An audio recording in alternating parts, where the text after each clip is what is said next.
Fungsi luhur terhadap aspek bahasa.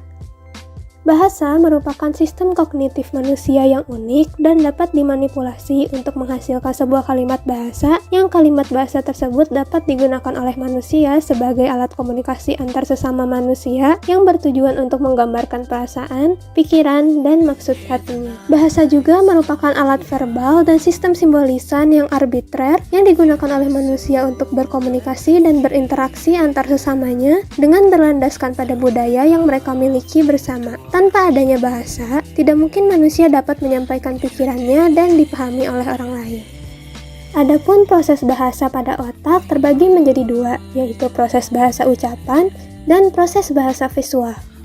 Yang pertama, terdapat proses bahasa ucapan, yaitu bunyi bahasa diterima oleh alat dengar dan kemudian akan disalurkan ke pusat otak primer dan sekunder. Lalu bunyi tersebut akan disampaikan ke pusat otak asosiatif, yaitu pada area Wernicke, dan disitulah kata yang didengar akan dipahami. Selanjutnya akan masuk ke gyrus angularis, yaitu tempat pola kata-kata dibayangkan lewat area Wernicke di fasciculus arcuatus. Kemudian akan masuk ke area Broca, yaitu gerakan motorik pembicaraan. Lalu kata-kata tersebut memasuki ke area motorik primer dari otot-otot lidah sebagai untuk kita memproses ucapan. Lalu kemudian yang terakhir akan memasuki area motorik suplementer agar ucapan atau gerakan lidah kita menjadi jelas.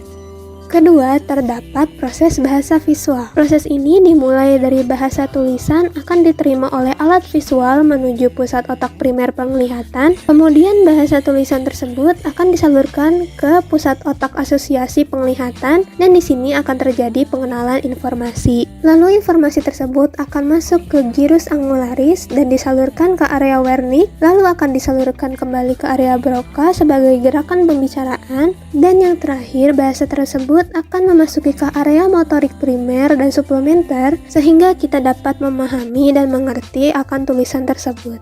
Tentunya otak manusia dapat mengalami gangguan, khususnya gangguan bahasa dan bicara. Gangguan bahasa dan bicara merupakan salah satu penyebab gangguan perkembangan pada saraf otak, yaitu pada Broca dan Wernicke, sebagai sistem otak yang memproduksi artikulasi menjadi bunyi. Oleh karena itu, pada umumnya gangguan berbahasa sering ditemukan pada anak usia dini. Anak yang terlahir dengan alat artikulasi dan auditori yang normal akan dapat mendengar kata-kata melalui alat pendengarannya dengan baik dan juga dapat berkata-kata dengan baik. Sedangkan bagi anak yang mengalami gangguan berbahasa, mereka akan mengalami kesulitan untuk berbicara atau menyampaikan isi pikirannya. Hal tersebut terjadi karena kerusakan pada daerah Broca dan Wernicke yang dapat menyebabkan terjadinya gangguan bahasa yang disebut dengan afasia. Uraian kasus. AE merupakan seorang remaja berusia 16 tahun yang mengalami gangguan berbahasa. Berdasarkan hasil pemeriksaan dokter anak, AE dinyatakan mengalami afasia. Pada saat pemeriksaan tersebut, AE berusia 8 tahun mengalami gangguan pada hemisfer kirinya. Gangguan pada otak inilah membuat anak mengalami hambatan dalam berbahasa dan menghasilkan kalimat.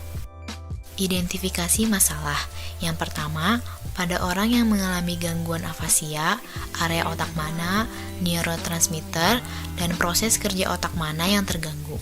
Yang kedua, bagaimana contoh dalam kehidupan sehari-hari yang menunjukkan kerja higher function, proses kerja otak dalam menghasilkan perilaku tersebut. Yang ketiga, mengapa ada individu yang mampu memahami bahasa secara reseptif tetapi tidak dalam ekspresi dan komunikasi verbalnya. Yang keempat, bagaimana proses kemampuan otak pada individu yang mampu multilingual. Pembahasan nomor 1. Orang yang mengalami gangguan afasia terdapat kerusakan pada daerah Broca dan Wernicke.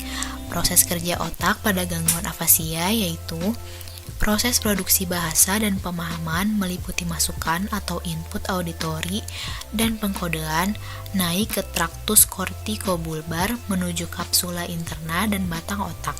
Namun, masukan gagal dimaknai sebagai bahasa lengkap dengan kosakata. Kegagalan tersebut terjadi pada area Broca, tepatnya pada lapisan permukaan daerah Broca atau lesi kortikal. Pada gangguan afasia, neurotransmitter mengalami gangguan dalam menyampaikan pesannya, tepatnya pada neurotransmitter dopamin yang berfungsi dalam pergerakan otot. Seperti saat kita berbicara, otot mulutlah yang bekerja. Maka dengan adanya gangguan pada dopamin atau pergerakan otot, anak tersebut mengalami kesulitan dalam bertutur. Dalam kasus AE, terlihat bahwa anak tersebut mengalami gangguan afasia Broca. Pada gangguan afasia ini, daerah Broca sebagai pusat bahasa yang bertanggung jawab dalam pemrosesan bahasa dan kemampuan berbicaralah yang mengalami kerusakan. AE merupakan penderita gangguan afasia Broca dikarenakan dia terlihat lancar mengeluarkan isi pikirannya. Dan dapat dilihat juga ketika dia berbicara dengan orang lain, dia bisa memahami maksud dari pembicaraan tersebut.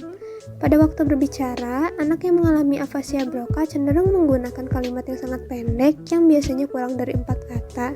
Ia pun juga sering mengalami kesulitan dalam menemukan kata-kata yang tepat.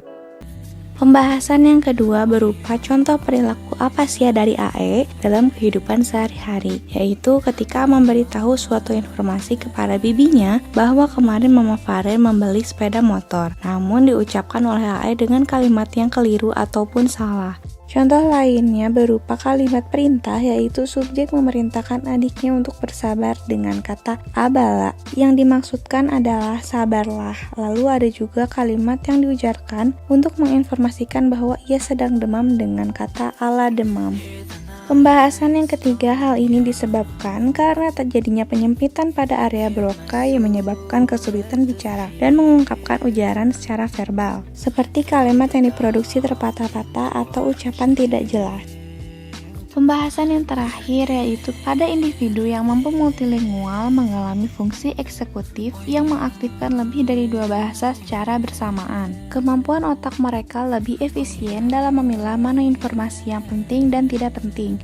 Secara struktur otak, orang yang memiliki kemampuan multilingual mengalami adanya asimetri pada volume lobus parietal yang terletak belahan otak sebelah kiri. Sekian dari kami kelompok 8. Terima kasih atas perhatiannya dan sampai jumpa.